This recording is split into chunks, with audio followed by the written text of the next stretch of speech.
This week on Arts InSight, a new exhibit takes flight in Discovery Green. I love the wings. No, the wings because you have the possibility to fly. A boy who ran away and designed the circus. I started drawing and wanting to take correspondence courses when I was about 8 or 9 years old. Edward Hopper in New York. It sets up a kind of voyeuristic tension that Hopper exploited over and over again. Chagall's exile paintings. Chagall began to feel that his world was collapsing once again. I'm Ernie Manous, and it's time to get arts in flight.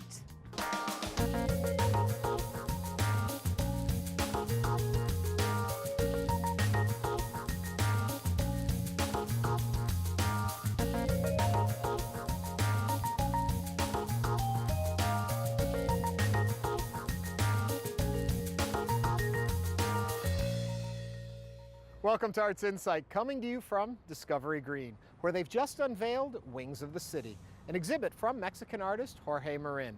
We'll tell you more about these sculptures in a few minutes. But first, we're going to the circus. After graduating from the Ringling School of Art in Sarasota, Florida, Jim Ziegler spent much of the 1950s designing sets, floats, and costumes for the greatest show on earth, an experience that continues to impact his work today.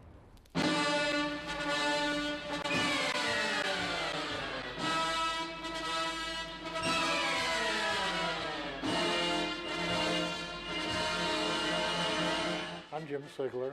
Many years ago in the 50s, I became associated with Ringling Brothers, Martin and Bailey Circus.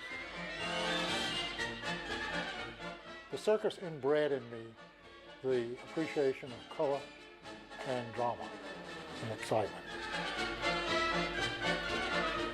Circus has been around for 1,000 years or more.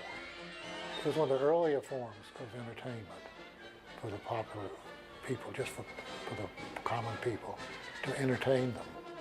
And I think these forward-thinking geniuses of entertainment keep thinking of more exciting and unusual and things that can't happen, but we will do it.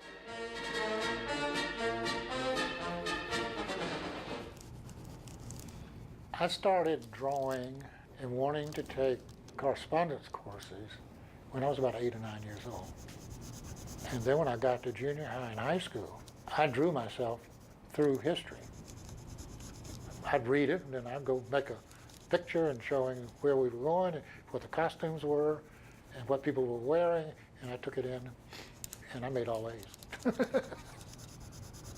I'll never forget one of my first instructors at Ringling on a landscape class. He would take us to these dirty, under the bridges, where all these fish scales and skeletons and things were, and that would be our class. And he'd say, there's always something beautiful.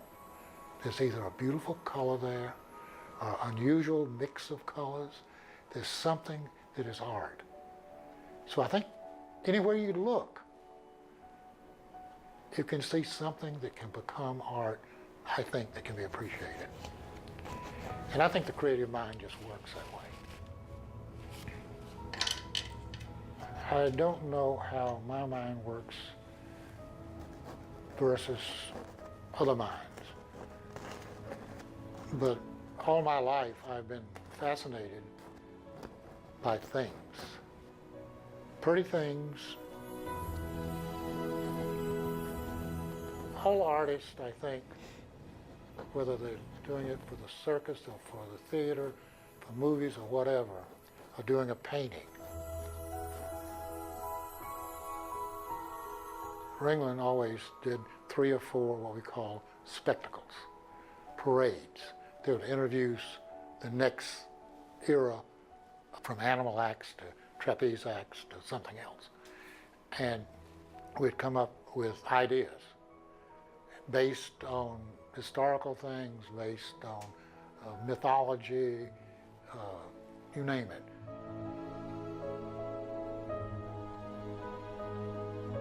And there we go with the costume to make them fit. So that gives you the concept idea for what it should be. And so then we'd come up with a parade, and I'd show the type of costumes that we wanted.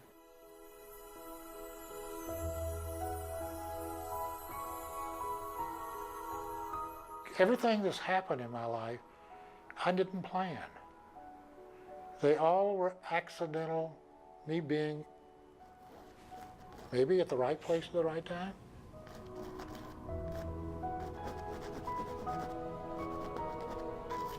So it was fun. I've had fun all my life, all 84 years of it. The Siegler Chronicles will be on display at UH Downtown's O'Kane Gallery starting in late October. For more information, visit uhd.edu. We're at Discovery Green, where a new series of public sculptures have taken flight. Wings of the City is a set of 9 bronze sculptures by Mexican artist Jorge Marin. They're nesting at Discovery Green for the fall and winter, and here to tell us all about them is Director of Exhibitions, Elena Catalon. Hello, Elena. Hi, hello. These are very impressive pieces, and Yes. quite popular too. Well, yes, we are so happy. We wish to stay here. We love this itinerancy because we want to have a dialogue with the people of the States, Houston of Texas. Now, when Jorge put these together and decided and came up with the concept, what was he trying to say and why these sculptures? Well, for an artist, it's so difficult to say. No, Jorge tries to the people have a directly contact with the sculptors, with his art, until it's an individual dialogue with you. You know, well, but you can see this man's with wings. No, this possibility to create. No, to maybe to fly. When you look at the sculptures, what do they say to you personally? Well, it's like my family, you know? Ever seen in all the parts of the world. We have a similar exhibition in Mexico City, in the airport, international airport, and then we will go to another airports like Heathrow in London, etc. And well, the thing is, I feel like part of my family. You know, it's like, hello, Perselidas, how are you? How do you feel in Brownsville or in Houston or in Mexico, maybe in Campeche? How did they come to be in Houston? How was this city chosen? Well, because it's one of the most important cities in the United States, you know, and well, too much Latin American people, and we want to establish the contact with the American people, no, and you are grow up in the art way. So what are some of your favorite pieces in the exhibit? The wings, absolutely the wings. I love the wings. No, the wings because you have the possibility, you know, to appear like a bear man, you know, and to fly, and well, and I invite the people to come and take your personal picture, you know, and share to the other people. You know? Well, I've been looking at a bunch of the sculptures around here, and if I stood in front of the wings, I would not look like most of the figures in most of these sculptures. They're pretty idealized. Well, yes, because, yes, I know, because Jorge always think about all the possibilities that the human race goes. To find out more about the sculptures and to learn more, where can they go? DiscoveryGreen.com. Up next, an intimate look at the work of artist Edward Hopper from the place that shaped his distinctive style, New York City.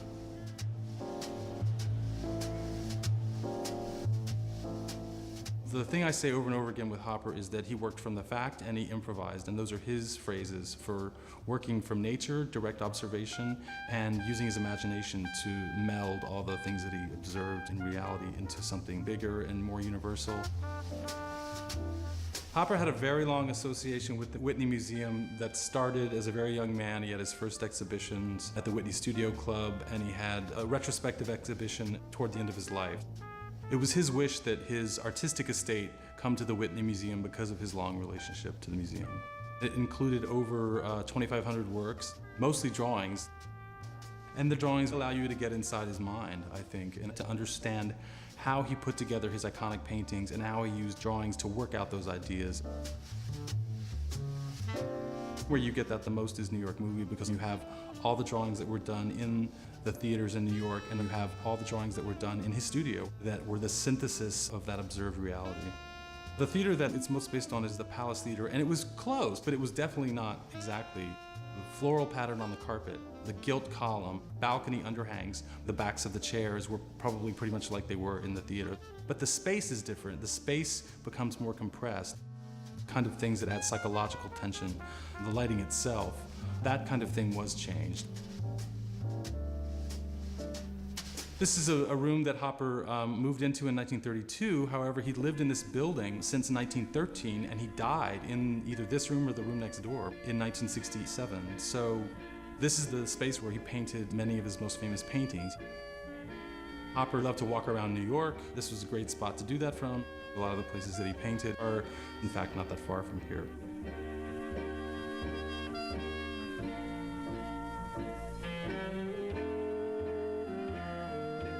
The building that Hopper painted for Early Sunday Morning, the building that inspired it, was on 7th Avenue between 15th and 16th Streets. It's less than a mile from here.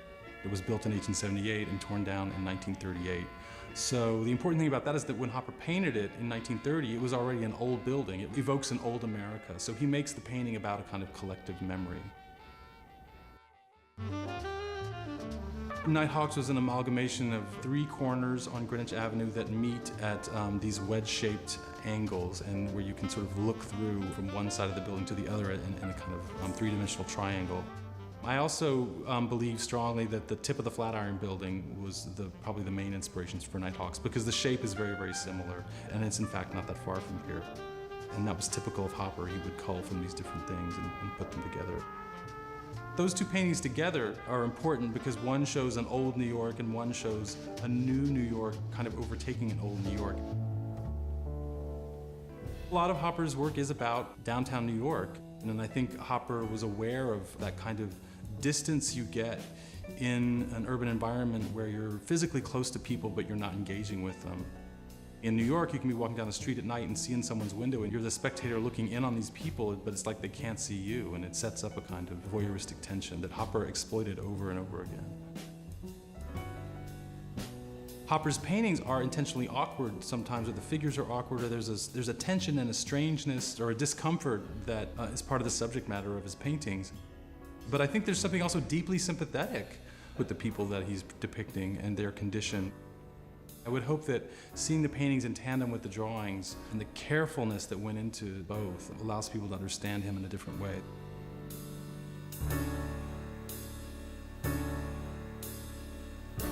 The Whitney exhibit runs through October 19th. For more information, visit whitney.org. Staying on the east side of Central Park, our next stop is a few blocks uptown at the Jewish Museum in New York City. A recent exhibit of Marc Chagall's highlights the dark blue pigments he frequently used while living in exile.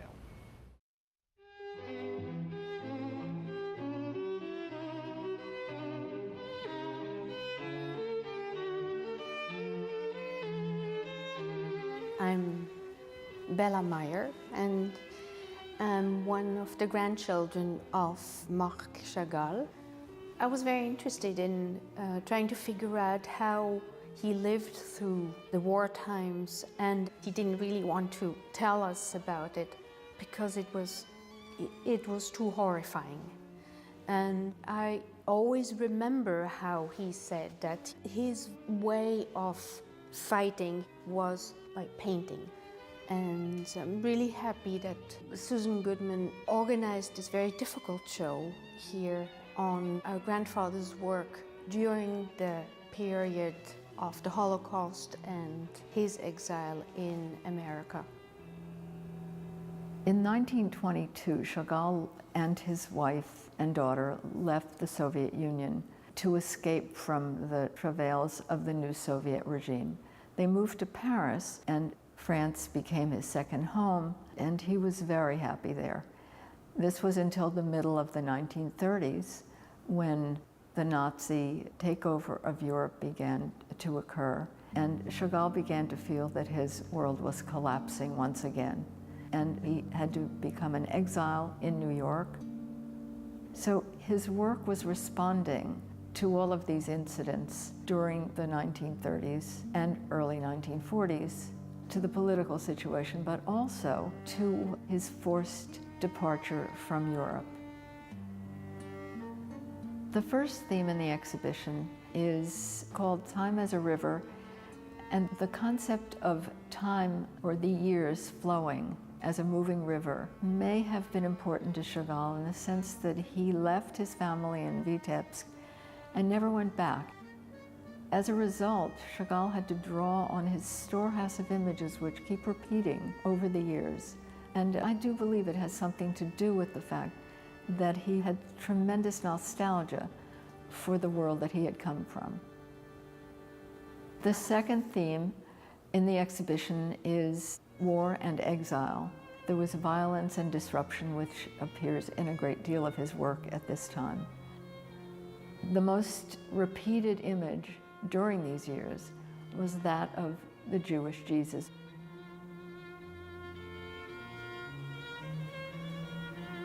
Jesus on the cross was a very transgressive image for one of the world's most important Jewish artists. In Artist with Yellow Christ, the Jesus figure is shown wearing a talit, a Jewish prayer shawl, instead of Christ's loincloth. Chagall is actually painting the Jewish Jesus, but we notice that he's turning away. There's a sense of an awkwardness at painting the Jewish Jesus at a time when Nazi incursions are escalating and there's this terrible suppression of liberties for Jews in Europe. The last section of the exhibition is called The Colors of Love.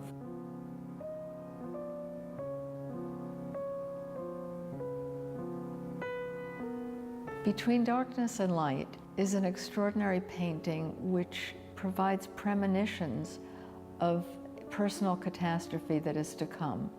Because we see his wife Bella next to Mark, their faces press against each other, but you have the sense that she's already a ghost. This picture was created during the year that Bella and Mark were waiting for an Allied victory and for the liberation of France. And the colors that we see, the red, white, and blue, are actually the French tricolor. And the irony here is that 3 days after the liberation, Bella got a virus and she died suddenly. He stopped painting for quite a while. And then later, there's another love in his life. Virginia was a breath of new life for him. And they commenced a romance. And subsequently, they moved to High Falls, New York, where they spent a very happy 2 years together. The painting Bride and Groom on Cock really speaks to their very happy period when they were living together. His paintings, for me, are like dreams, because dreams help you understand the world. And even though all the little figures he painted seem to be incidental, they are all part of the bigger composition. They are like dreams. They appear and they go away again. And when you see a painting which you seem to have understood or defined precisely, you will always see yet another point which will make you laugh or make you sad or make you understand even further. The Chagall exhibit ended in February, but for more information, you can go to jewishmuseum.org. Finally, and continuing our gallery tour of New York, we're going downtown to Chelsea, where an installation at the Rubin Museum highlights Himalayan deities who guide believers on a path to enlightenment. I'm Christian Lutzernitz. I'm senior curator at the Rubin Museum of Art. I curated the exhibition Masterworks, Jewels of the Collection, which showcases mostly paintings and sculptures of the collection in the Rubin Museum from the 8th up to the 20th century, and shows them in their international relationship from India across the Himalayas into the East Asia, China and Mongolia. The exhibition changes once per year, and each rotation has a different theme. The present rotation now has the theme of wrathful and protective deities. In the Indian and Himalayan context, one differentiates between deities according to their appearance and their symbolism that is associated with them. Peaceful deities in general are pleasing. They wear a beautiful ornamented dress. Wrathful deities have a terrifying expression and they emanate flames. Since most of the works that we show are from Tibet, Tibetan Buddhism is most strongly represented. This is a form of esoteric Buddhism or tantric Buddhism that developed late in India and then became adopted in Tibet. One of the kind of signature elements of Tibetan Buddhism is the emphasis on the teacher and on the teaching transmission. And in the mandala of Amoghapasha, we see the teaching transmission represented at the top of the painting. The most important teachings of Tantric Buddhism are transmitted orally and have not been written down. The mandala really derives from the concept of purified ritual space. So in the outer region, you have a fire circle and a Vajra circle that purify the space on one hand, but also protect it from evil influences. And once it's ritually purified and offerings are given, you can invite the deity to abide in that space temporarily, for example, for a consecration of a stupa or a temple, or for the initiation of a pupil, which is a very important part of the esoteric Buddhist transmission. Teacher portraits are one very frequent topic within Tibetan Buddhist art, since the veneration of the teacher is even considered higher than the veneration of the deity, because without the teacher you would not be able to practice a certain deity. The ivory sculpture of Lachok Sengye represents the 9th abbot of Ngor Monastery, which is in south-central Tibet. He holds a large flaming jewel which represents the Buddhist teaching that he transmits. And the right hand performs a gesture of fearlessness. In the Tibetan sculptural tradition, it's extremely rare to have an ivory sculpture. That material, of course, had to be imported and is very precious. At the entrance of the gallery, we have a marvelous sculpture of one of the 4 great kings. These are guardian deities of the 4 directions. They are represented on the outside of temples to ward off evil influences. This one is called Virupaksha, his name meaning evil eye. And in fact, the stone inlays of his eyes make it appear almost alive. The sculpture presumably comes from one of those regions where Tibetan culture meets Chinese culture. It's approximately 17th or 18th century. It's an extremely rare object in Western museums because it's made of clay. The 4 great kings weren't really made for transport. They are heavy and they are very fragile. And it's a miracle in this case that the sculpture not only preserves the 2 attributes held in the hand, victory banner and the stupa, but also the scarf that floats behind his head. We have only discussed a few objects of this exhibition, masterworks, jewels of the collection. There is much more to explore about the interrelationships of the different countries that are represented in this exhibition, and I hope you have the chance to visit the exhibition and see it yourself. The exhibit is on view through March 2015. For more information, visit rmanyc.org. And that's a wrap for this edition of Arts Insight. Join us next week to meet a Houston photographer whose work takes flight with the help of modern technology, drones. You won't want to miss his amazing images. For all of us here at Houston Public Media, I'm Ernie Manous. Thanks for watching and have a great week.